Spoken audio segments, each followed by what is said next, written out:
Hey, hey, hey, it is Natasha Nurse, and I'm speaking with Jillian Macklin. How are you? I'm doing great. How about you?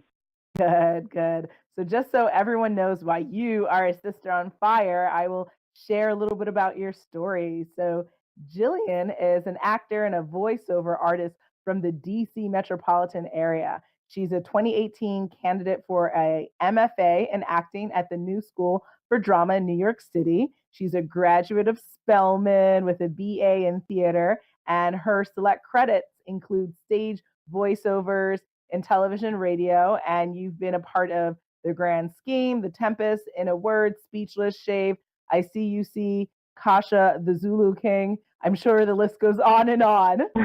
Yes. Awesome, awesome. So, can you first, I guess, just explain to everyone like what your acting journey has been? Why did you pursue this, and how you became the woman you are today?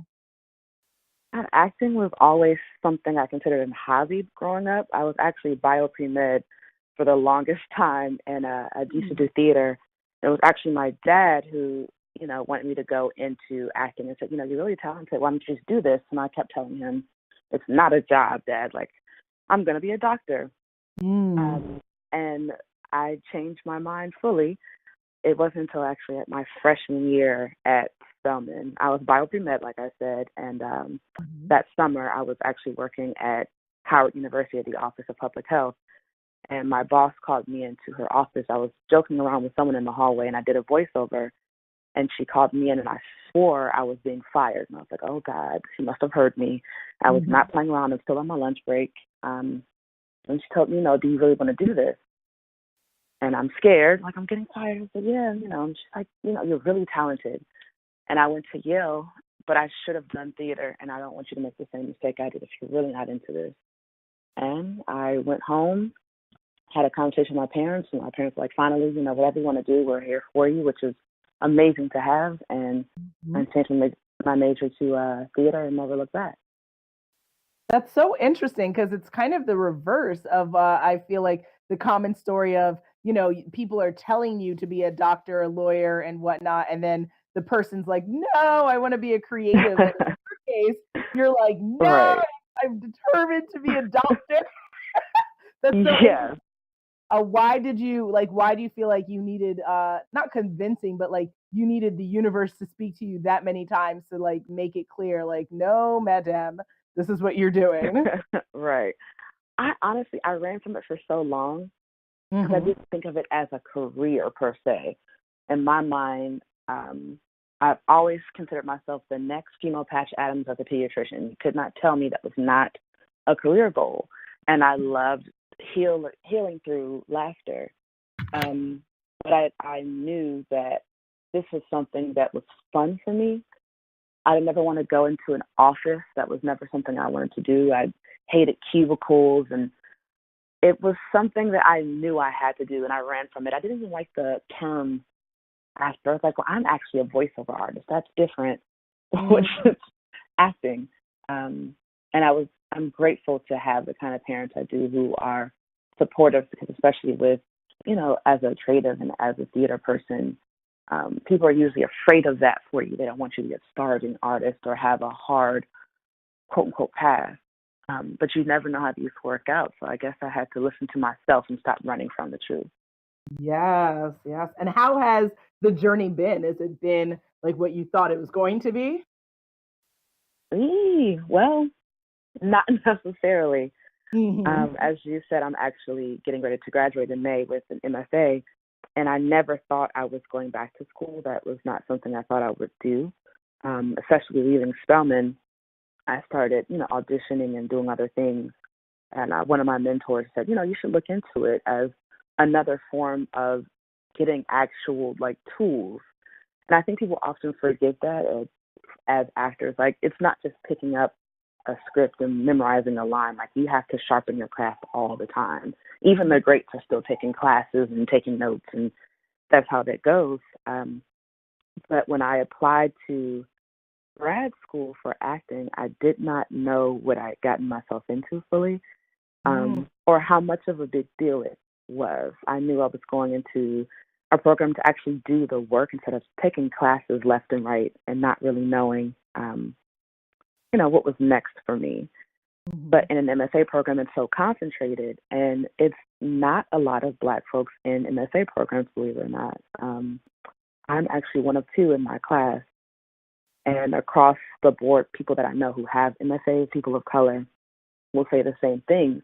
And that actually was hard for me coming from an HBCU to a PWI. It was a little bit of shell shock.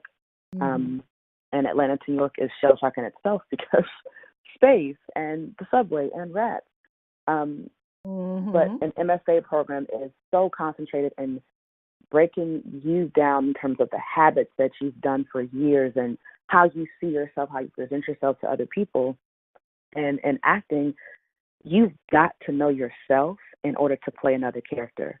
It does not work another way. So it's one of the things where you fight yourself every day and you win. So it hasn't been easy, no, and nor do I think acting is easy or simple, but it's one of those, as a creative, you don't necessarily have this straight and narrow path or a set regulation of what you should do. So people who go to med school will say, oh, I did 4 years here, did 4 years in med school, I'm going to residency, I'm going to land this job, I have this. As a creative, you're like, I'm going to create this and put it out there. I'm not sure if I got that call back. I did this audition. I never heard back from them, and then I saw the movie. Or, I shot this, I'm excited, but I can't tell anybody, and then your scene gets cut on the cutting room floor. It's an uncertainty that's there, so people do it out of the love that they have for the craft. Because your next job is not promised. So it's not the easiest, no, but it's a joy of doing something that you know that you love that makes a difference. Now, do you like to watch the films and things that you've done and see yourself, or no? Yeah, I am biased because I'll see something and automatically nitpick, like, why did I breathe there? Are my nostrils flaring? It's always a thing, like a search for perfection of what you think you're doing. And sometimes it can be hard to watch. And then sometimes you have to pat yourself on the back, like, okay, that was a moment there, sis. All right. Yes. Okay, I believed you. That's my favorite thing to say when I see something. Oh, I believed you. Yes. Because that's what you want the audience to do. Like, oh, nothing's better to me than when you get to play a villain, and then after the show or after someone watches something, they go, oh, they really can't see past the character they don't like. You. I say, oh, well, you believe me. Great. I'm not that person, but appreciate it. Absolutely. I love film. I love entertainment. I feel like growing up, I grew up in Manhattan, and for me, I never really had a lot of friends, but I've always really appreciated the access to like HBO and all the movies that I could watch. And I felt like, if you watch, I'm like an avid like rewatcher. My husband will be like, Natasha, stop watching Titanic.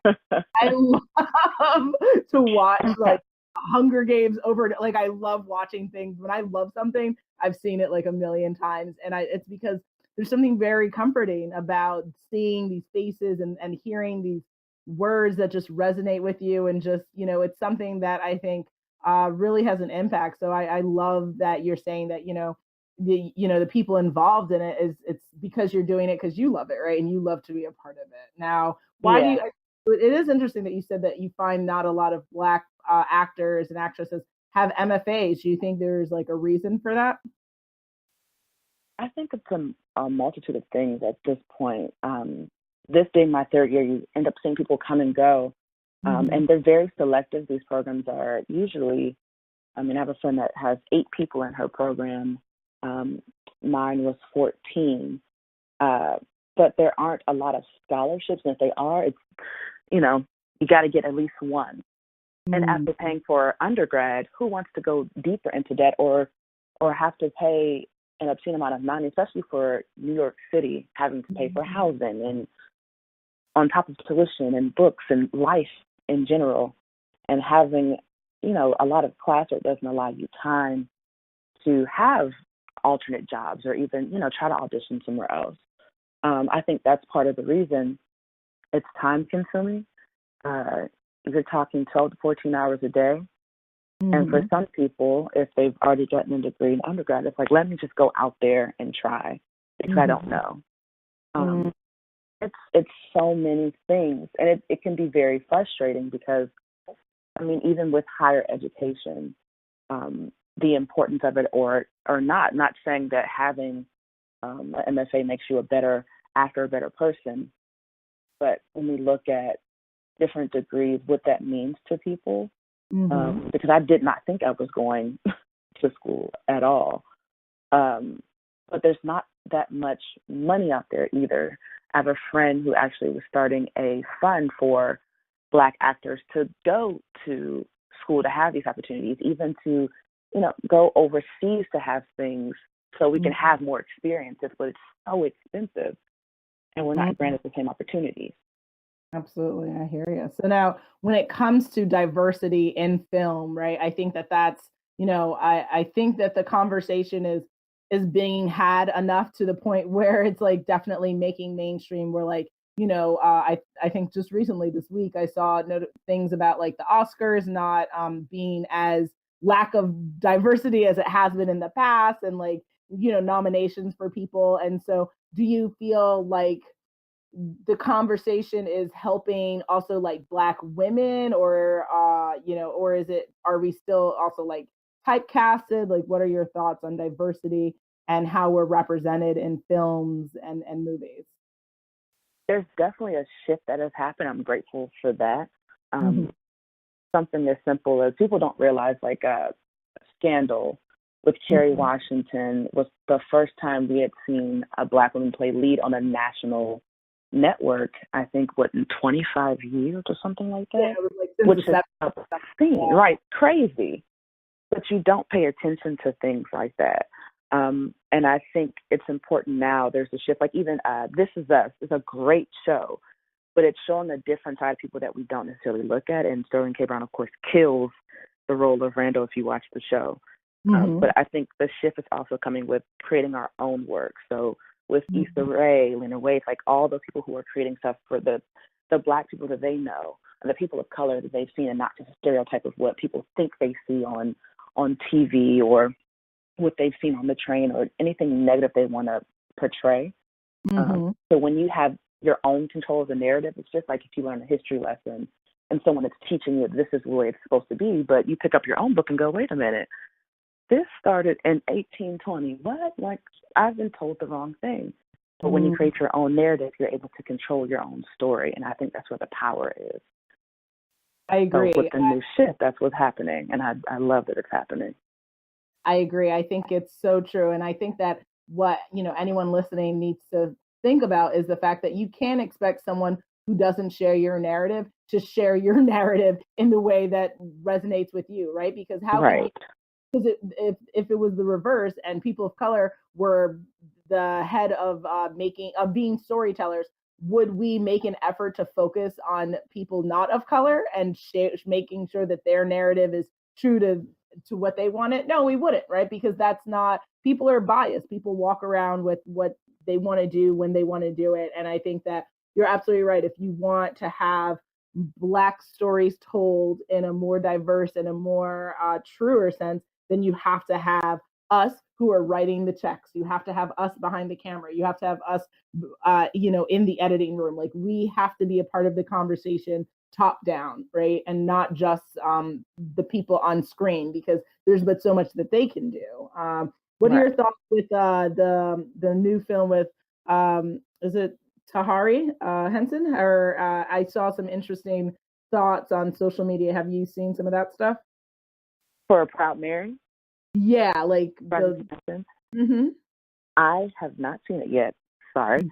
I've been stuck in rehearsals. I've heard mixed things about it, but overall, I've heard people saying, just go buy a ticket and support us.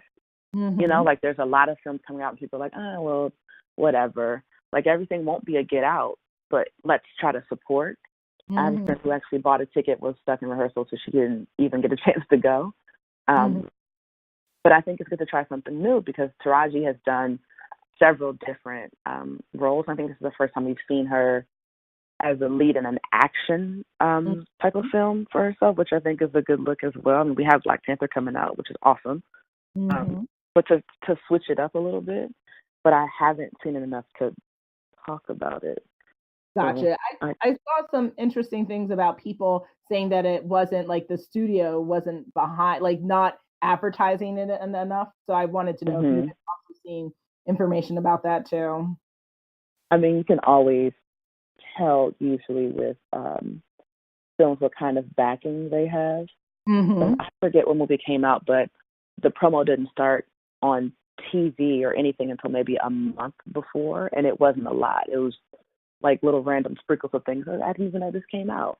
Like we're releasing it because we have to, as an afterthought instead of, hey, this is happening, look out.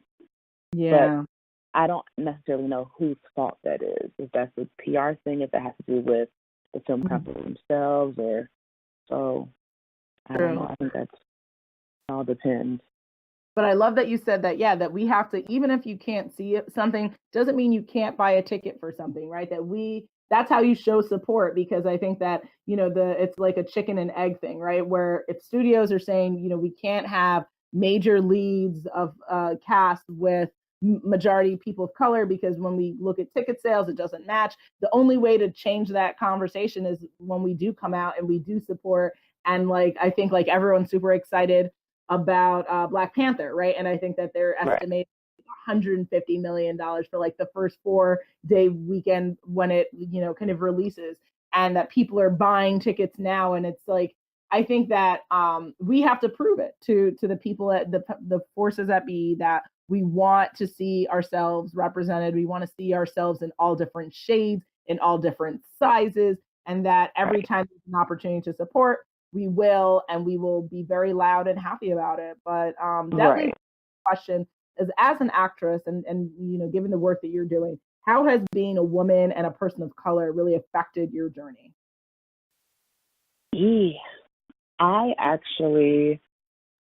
I think it gives me different perspective on things, and how I connect with each character that I play, like which window I use in. For example, like last year playing in The Tempest. Now I will admit I'm not that big of a fan of like, oh my God, Shakespeare is my favorite thing. Oh my goodness, I eat it up. That was not my truth. I'm just going to be honest about it. And my professor actually came over and was like, why aren't you connecting to this? And I was like, I have no idea what I'm saying. I honestly don't know. And I played the lead, which is usually Prospero, is usually a man, but I'm playing a woman, so it's Prospera. And she basically is banished, but I basically play a protective mother. And so my professor, who's a Black man, pulled me to the side and goes, you know this person. I was like, yeah, but what? He's like, I'm not talking Shakespeare. This person, I've met your mother. And I know that if anything would ever happen to you, like she's strong Black mom, like she's not playing. Channel that and go. And I read it as if, like, I don't have any children, and I love my mom with every ounce of my being, but I channeled it as if somebody ever tried to harm me in her presence or anything, what would happen, and shot the monologue out. And he was like, yeah, okay, great, there it is. But I never thought of it in that way. But how you meet each character, it does affect, it's who I am, and all I can go from. Although you're trying on other people's skin, my version of Prosper is different from yours because you don't have the same background I do as a Black woman. And it's a powerful tool to use. The same thing that they tell you with, you can play Shakespeare and August Wilson. It's a plus. So think of it as a positive thing and not a negative take of like, well, I can only play Black. And that's not true. There's so many versions of us to begin with. And how we meet characters affects that, which I think is awesome. And to show the world that as well. Like, I think oftentimes we're brainwashed kind of into what we think the stereotypical Black person is. And if you've ever gotten a chance to travel and actually talk to people, you'll see that, I mean, there is no one set case of this is what is considered a Black woman. So, Absolutely. Yeah. Okay. What about challenges you faced, like trying to get roles or being not selected for something? Do you feel like you've had any direct, like in your face issues? I'll never forget, I was at a casting, I won't say what I was going for. And the people on the other end of the table were Caucasian, and I read the lines that were in what they call the sides they give you. Mm-hmm. And they were I could see them trying to say, be more Black, but couldn't figure it out. And so, me being the person I am, I just sat back and like let them try to figure it out because I wanted to see what was going to come out, and also take my time to breathe so I didn't go off on anybody. He was like, "Can you be more, bring that grunge in there?" I was like, "I don't know what that. What do you mean? What is there dirt? What kind of thing? Just put some sass." There's little small words that you start to pick up on. The same thing as when you watch the news and you hear the word thugs nowadays. Mm-hmm. And those kind of things happen in castings. Like, put a little bit of, sass, or put some flavor on the line. What does that mean? Small things like that you end up picking up on. But the biggest thing as a challenge is to be an advocate for yourself and to know when to fight your battles and when to just stop from the exhaustion. And I think being a person of color and a Black woman, you walk into the room already, when you know who you are and you walk into a room, you can't be defeated from that. And that stands in its own power. But it becomes a challenge to some people when they don't know how to speak to you or what to say, especially in directing. It becomes an issue. And some people have different backgrounds, and that's okay. But you don't always want to teach either. If I'm here to act, I don't want everything that is said that's a microaggression or anything like that to be the first thing out of my mouth. Like, hey, by the way. But then there's sometimes you have to stand your ground and say, by the way, don't use those kind of words with me. And also, please don't touch my hair and certain things like that. Because some people honestly don't know for their own good, but I'd rather you run into me than somebody else who's having a bad day. So. What do you feel about, I've had this conversation, I've had this thought where, I see us in different roles and, kind of like what you mentioned, stereotypes where we're playing, the comic relief, or we are the aggressive thug, or we are, committing the fill in the blank, right? Do you feel like as an actor, you sometimes have to make a choice between wanting to get this next role and, continue like eating and living and and then also like, is this furthering Black narrative? Am I helping our race as a whole? Like, do you feel like you've had to make those decisions? And if not personally, do you agree that you see this kind of dichotomy and where sometimes I feel like people are making the decision to just get paid versus, not really thinking about if this is moving us forward or 2 steps back? I think it's really, honestly, it comes down to self-care to me, because there's some stuff that in your heart of hearts is breaking you as a person, and whether you stand by what you're feeling or decide to walk away depends on the person. And then sometimes I think it comes up and it's so small that you don't see it coming until it just hits you. But I would say never sacrifice yourself, because that's the one thing you have. They always tell you that the power of an actor is the power to say no. And sometimes you have to say no. Yes, it's a check, unless you can talk into someone and say, hey, I don't feel comfortable with this.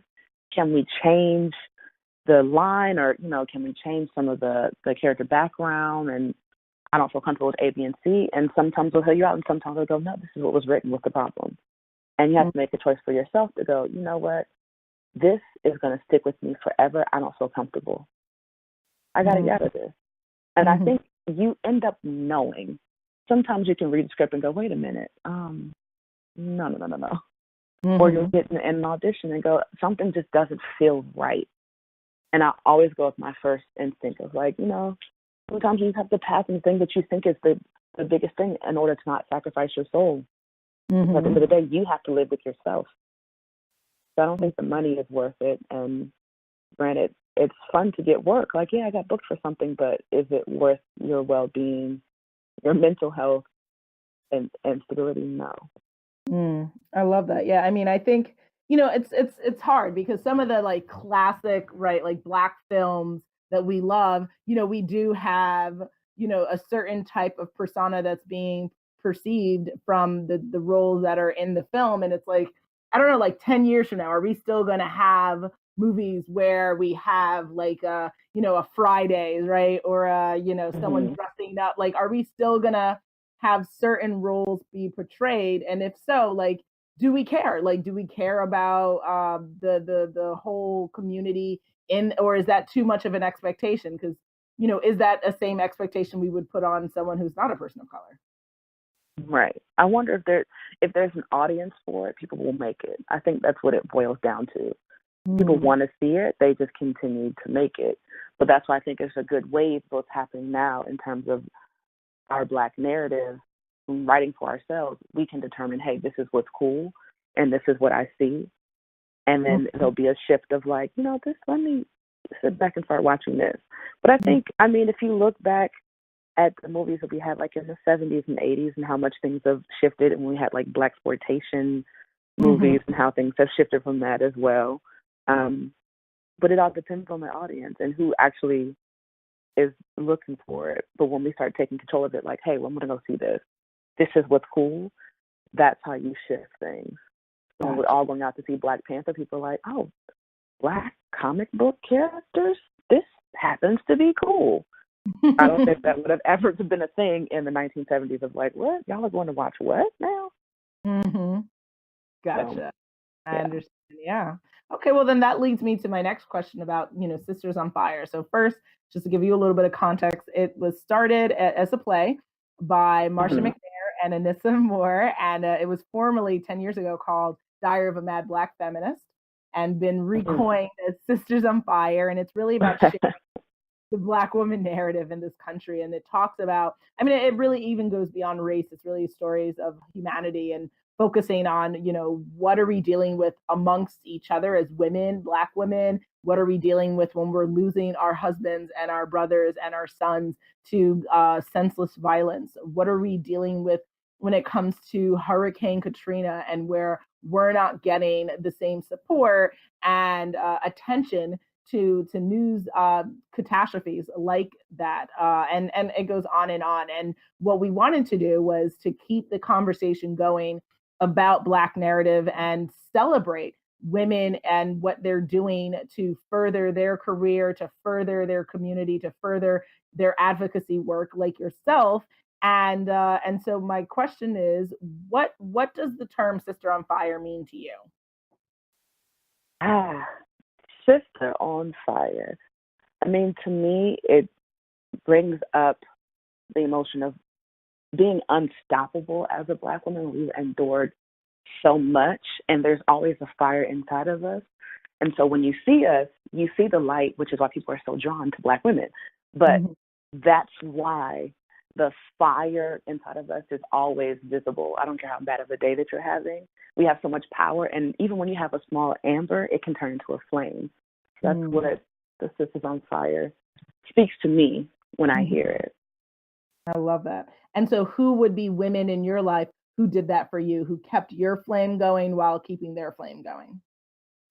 Well, my mom, I always talk about, I look just like her, but she has always been someone who has pushed me and nurtured me. I tell her all the time, her prayers have kept me alive. And she's such a selfless person, and to see that and still be able to have something to give to myself, my brother, and my dad, and be doing for other people, it amazes me how her flame has never gone out. My aunts, I have some beautiful Black mentors I call from my village. At home, we do a program called the Rites of Passage through National Council of Negro Women.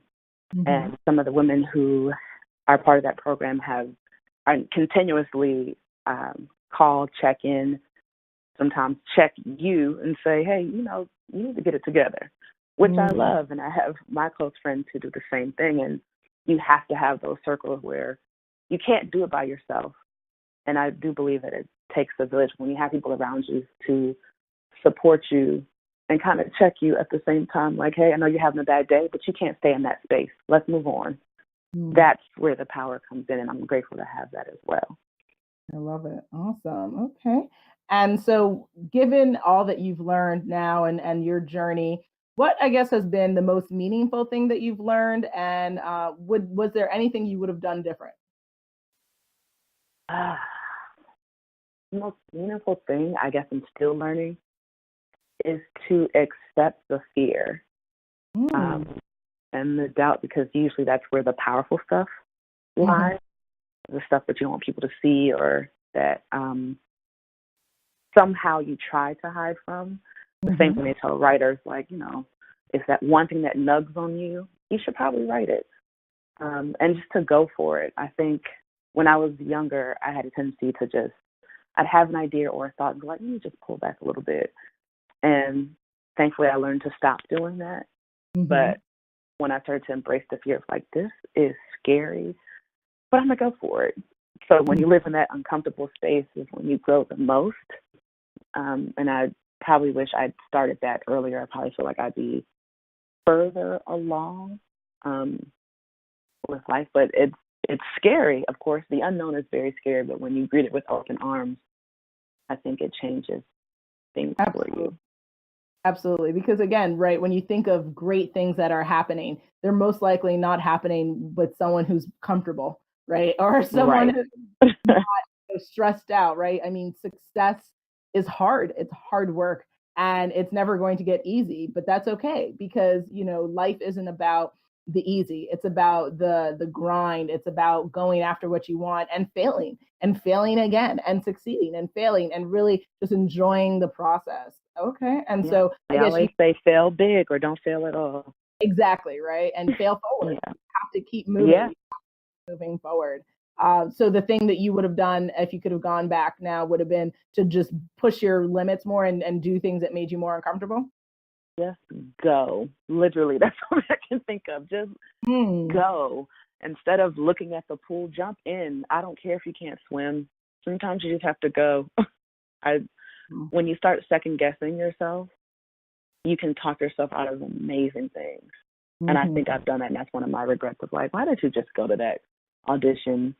So what, your headshot wasn't printed on the right side of the page? Like, just go. Because the girl who got the role didn't even have a headshot. Like, you don't know. So when you second guess yourself, you talk yourself out. And I mean beautiful soap opera talk to yourself of like, oh, you couldn't do this, you couldn't do that. But then when you're on the other side of it, like, wow, that huge mountain was nothing but a tiny pebble. And I talked about it like it was something huge. Wow, very powerful. That's the only thing I can think of. It's just, that's literally all I can think of. Just go. Why not? I love it. Okay. So do you have any announcements or things that you want people to look out for? And then also, what's the best way that people can get in touch with you? Dun, dun, dun. Announcement. So like the church announcement that for the program. I'm actually in rehearsal for my last lead of a show in school. It's actually a very interesting story and probably one of my favorites, I guess I can say that, during my time at school. So we open February the 17th, and we run, it's a short run of a show. So the 21st, 22nd, 23rd, and 24th at the middle school. And the show is called A Sweeter Line. And I play a Trinidadian American who, there's a lot going in the show, but it basically is a play on sisters and culture, who determines how you receive and maintain your culture, especially with the islands and appropriation. And then there's talk of gentrification and violence, and it's centered around the Brooklyn Juve. That's all I'm going to say about that, because I don't want to give away the storyline. But that show is actually going to be pretty good. I have rehearsal for that tonight. But the information's on Ticket Central. It's a free show, so come one, come all. That's the latest thing I'm working on. There's some other voiceovers that I'll be doing, but I can't release what they're for just yet. I actually am doing a voiceover for another show at the school called Proceed to the Highlighted Route, but people probably won't know it's me, which is my favorite thing with voiceovers. They have no idea it's me. But yeah, and you can reach me at Miss Macklin, MSMacklin, or Jillian Macklin on Facebook, usually on the gram. Yeah, or catch me on stage. I love that. Okay, so can you name the name of the play again? A Sweeter Line. Okay, very cool. Awesome. Well, yes. So thank you, Jillian, for being a Sister on Fire. Thank you for taking the time to drop in those gems and share your insight as to kind of, what's it like to be a Black actress and to be loving it and evolving and growing. And I think you're amazing. Thank you. Absolutely. All right, love. So you have a wonderful day, okay? Yes, you too. Thanks. Bye.